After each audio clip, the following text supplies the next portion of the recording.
Hello everyone, I'm Ronald Mehta and welcome back to marketing91.com.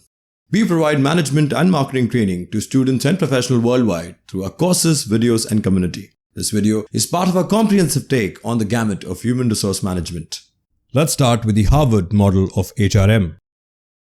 Well, models are the distinguishing characteristics of human resource management. These models give a logical framework for researching human resource management. Well, there are three broad models: the Harvard model, the Guess model of HRM, and the Warwick model of HRM. In this video, we are going to cover the Harvard model of HRM in detail. Let's begin. Well, the Harvard model of HRM has 5 broad components, starting with the stakeholders of the company, situational factors inside and outside the company, the HRM policy of the company, the outcomes, and finally, the long-term consequences of the decisions made. That completes the loop. We will take a stab at each one of them briefly with examples for each of those components. Let's understand the model a little better. The Harvard model of HRM gained prominence as its HR leaders and policymakers to perceive human resource management from a larger perspective. Well, we saw a number of excellent HR theories and models exist, include the Harvard Human Resource Management model.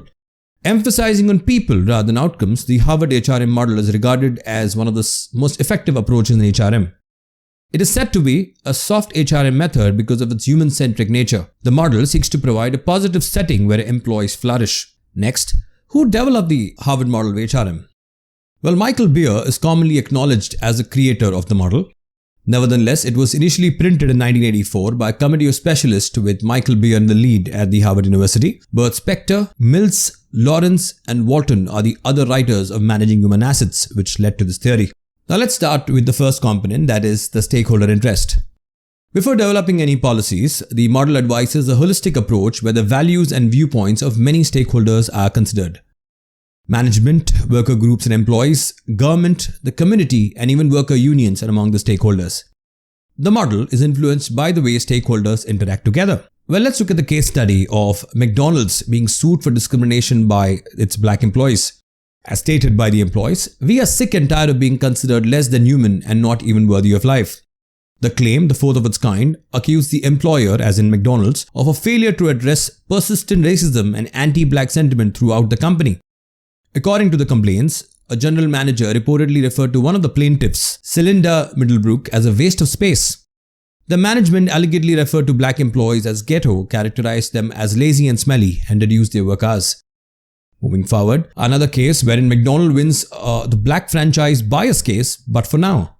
McDonald's prevailed over black franchise's $1 billion bias lawsuit for the time being.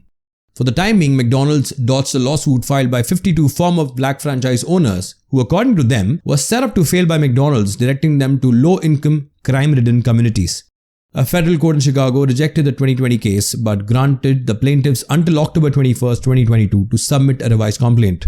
The judge did not explain why the lawsuit was dismissed. The complainant stated that McDonald's has not provided successful restaurant locations and expansion possibilities to black franchisees on equal terms as white franchisees and are claiming damages for up to $1 billion. Moving on to the other component under the Harvard model, which is situational factors.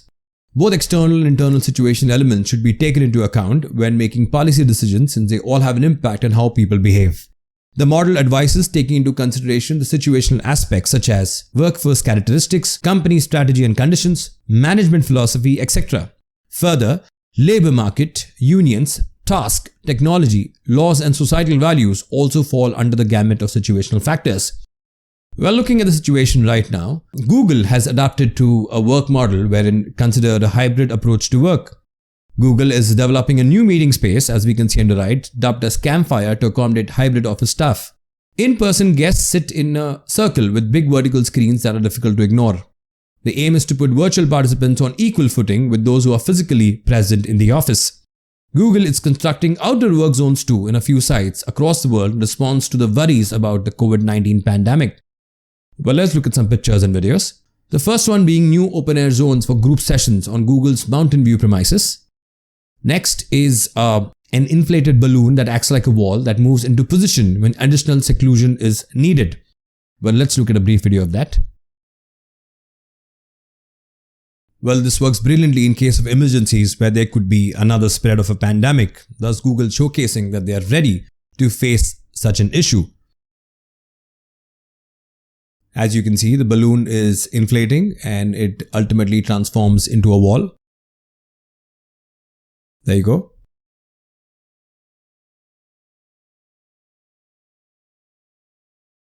Well, that's the future of a work model in case of another pandemic. Moving further, other photographs are where an employee swipes a work badge, a hot desk prototype which initiates preferences as per their personal settings when it comes to standing and working. And finally, zones marked for focus or concentration work inside the team pods.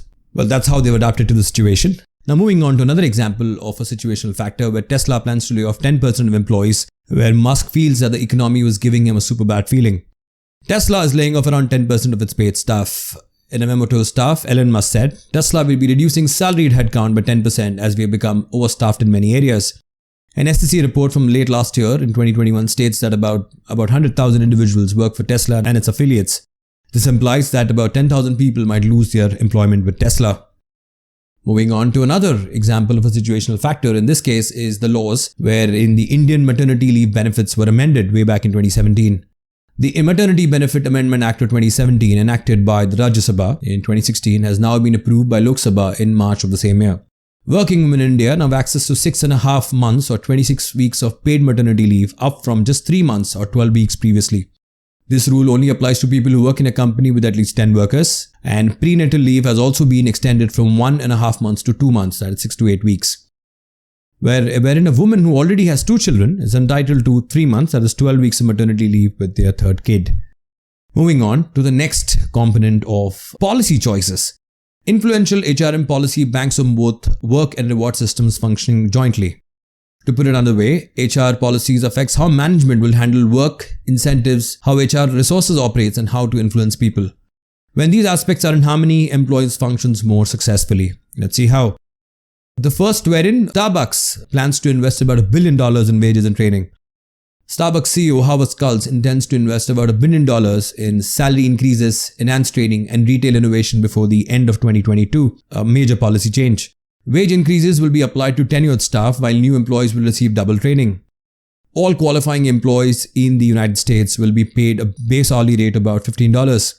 Depending on whether the rate is greater, employees who have worked for the firm for between 2 to 5 years will either receive a 5% raise or be paid 5% more than the market start rate. The ones who have been employed for more than 5 years will receive a 7% pay rise or be paid 10% more than the starting salary rate in the market. Another example is of the highest paid CEO in the Indian IT sector, HCL CEO C. Vijay Kumar. The top paid CEO in the Indian IT business is HCL's Vijay Kumar, who earns about INR 123 crores. That works out to about $16 to $17 million yearly. Well, Vijay Kumar received a $12.5 million long-term incentive last year in 2021 after receiving one for 2 years. His compensation was about $4.13 million. The long-term incentive allowed HCL CEO to surpass Wipro's Thierry Delaporte, whose annual compensation was about 79.8 crores in FY 2022, with somewhere around $10 million. Vijay Kumar joined HCL Technologies in 1994 and was named CEO in 2016 after spending over 20 years in the industry. Moving on to the other component of HR outcomes. The correct equilibrium of HR policy can lead to higher employee commitment to organizational objectives. An efficient company can not only entice competent employees but also train and maintain them. Congruence is achieved when employees work together efficiently, supported by suitable management styles. And finally, cost effectiveness can be brought about by helping workers feel fulfilled and driven, all while costs are being maintained. So ideally, we are focusing on the 4 C's, that is commitment, competent, congruence, and cost effectiveness. Let's look at some examples here. First, employee retention, all about commitment from Apple employees. The percentage of Apple Store employees that stay on the job increased to a historic of over 89% in 2019. That's the retention rate. As stated by the former Apple retail boss Angela Andritz, that during a 5-year working for the company, the retention rate of Apple's retail workers, as in store workers, rose from 61% to a record high of almost 89%. Moving on. Another example of commitment is Marriott International, which ranked higher on the Great Place to Work ranking, wherein 88% of Marriott employees say that it is a great place to work with.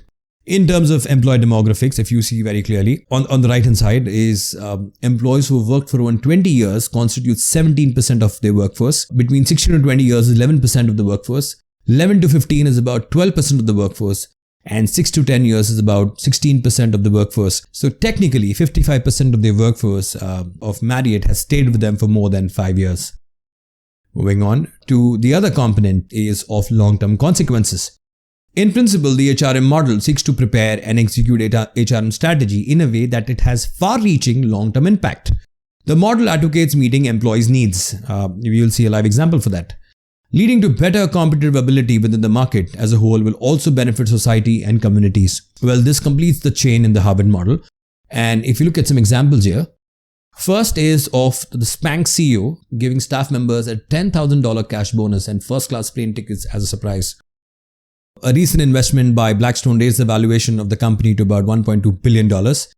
Bonuses and gifts went to all Spanx employees, numbering 500 or more in all. And the CEO wished to empower each employee to celebrate and create lasting memories in honor of their achievements with the company. Well, on the right-hand side, you can see a clip from Instagram where she made the announcements and the employees were ecstatic as well as emotional on their boss giving them a $10,000 cash bonus and first-class plane tickets to take a vacation. Another example of long-term consequences that could go your way is employer empowerment as done by Ritz-Carlton. At the Ritz-Carlton, every employee, regardless of status, is addressed as lady and gentleman. They have the authority to spend up to $2,000 per visitor or guest for each occurrence, basically to make their experience more enjoyable. They are driven and capable of making rapid judgments on their own in the heat of the moment to promptly fix any guest concern or to probably make their experience unforgettable. The idea is to provide a guest with an unforgettable stay experience at the same time empowering your employees. Well, finally, let's look at the strengths and weakness of this model. The model provides a solid foundation to support efficient human resource work by taking into account harmony between personal operations and management. The framework recognizes that workers are active, not passive actors, and are key to the success or failure of the organization. With an aim to aid in the endeavor to balance the requirements of several parties, the designers of the model, as we saw 5 components, encourage us that human resource strategy must not be seen in isolation in order for it to be successful.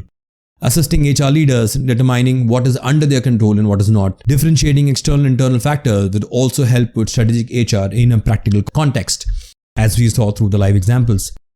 But ultimately, there are some weaknesses to the model. First, the broad, all-encompassing reach of the Harvard model, which is one of its strengths, may be daunting and difficult to implement in practice, that is, pleasing every component.